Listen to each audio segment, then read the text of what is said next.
Graça e paz, meus irmãos.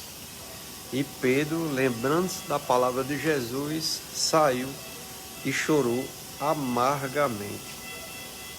Essas palavras estão registradas em Lucas capítulo 22, versículo 62. Eu quero fazer uma pergunta para vocês baseado nesse texto que a gente viu. Você acha que o seu erro foi grande demais ou ainda não entendeu o tamanho da graça de Deus?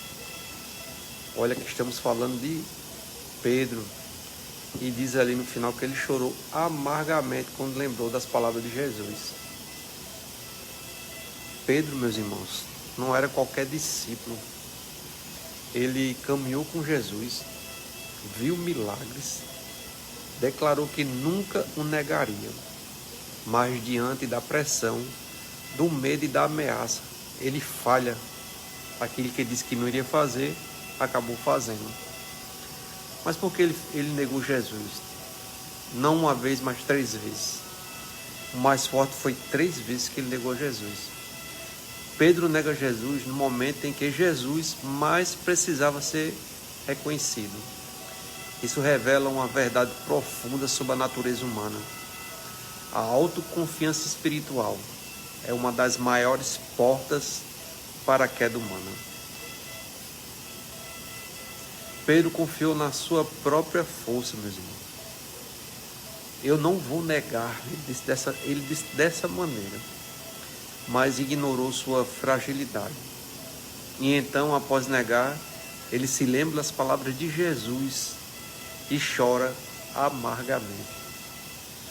Ele chora amargamente quando lembra das palavras de Jesus.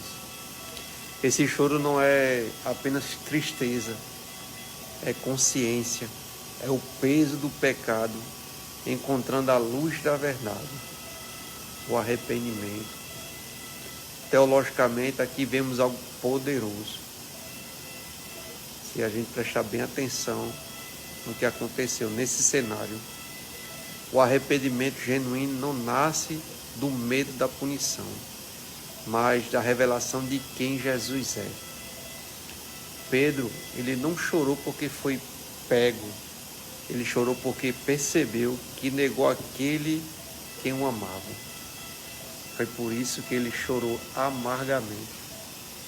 Mas a história não termina no choro, não termina no choro.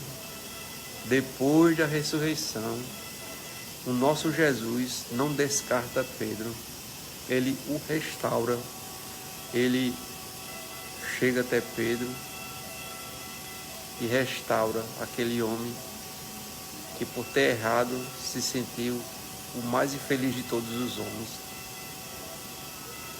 Isso revela o coração do Evangelho, meu irmão, a atitude de Jesus. Deus não cancela quem falha, você entendeu? Ele restaura quem se arrepende de verdade pelos erros que comete. O erro de Pedro foi grande, mas a graça de Jesus foi maior do que o erro dele. Jesus, por amor, o perdoou. Veja bem o que eu tenho para dizer para vocês hoje. A sua queda não define o seu fim, entenda. Pelo que a gente viu até agora sobre a história de Pedro. Quando a graça de Deus ainda está escrevendo a sua história, isso deixa bem claro que Deus te perdoou. Deus perdoa nossas falhas, nossos pecados, quando se arrependemos de verdade pelaquilo que fizemos. Pedro se sentiu no seu íntimo e magoou aquele quem o amava. Quando você peca, você sente a mesma coisa. Quando você erra perante Deus, você sente que traiu o amor daquele que te amou de tal maneira que morreu por ti para te libertar do pecado da morte.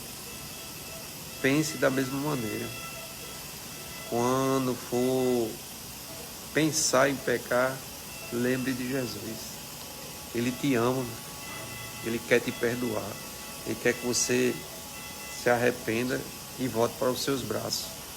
Que essa palavra entre no seu coração em nome de Jesus e você entenda que que o amor de Deus é maior do que seus pecados. Foi por isso que ele morreu, para nos libertar do pecado e da morte e nos dar vida eterna, em nome de Jesus.